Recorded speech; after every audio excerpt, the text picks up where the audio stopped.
Ito, matindi oh. Oh. So ano to? Saan pelikula to kaya? Wangbu. Wangbu, di ba?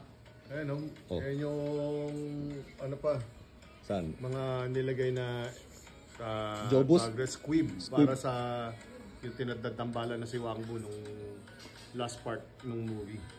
Yung sa mga dugo yun, di ba kaya? Sa likod, ayan oh. Pati sa likod. Ano? Yan ang naitago pa sa pelikula ng Wangbu. Pag binenta kaya natin kay Boss Toyo, magkano kaya yan, no? Ibenta mo ba yan kaya? Huh? If the price is right, why not? Boss Toyo, oh. Di ba? Ano? Grabe, ang ganda pa na ito.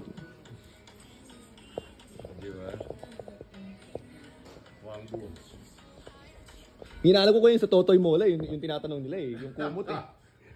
Pero wala eh. Ren, hawakan mo nga rin. Hawakan mo nga. O mga Alonso, si Boss Toyo, tanong natin kung magkano to. Legit to na ginamit sa may pelikula ng ano, ng Wangbu. Nabiscoid ko yung mga parang dugo. Yung pagka binalik ka, yung ano niya, effects nung tumama na yung mga bala sa'yo. Tapos puputok yung may dugo. O yun pala yung squib na kung tawagin. Diba?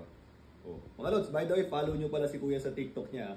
Live na ulit yung TikTok niya. Ilalagay ko dyan yung account niya, okay?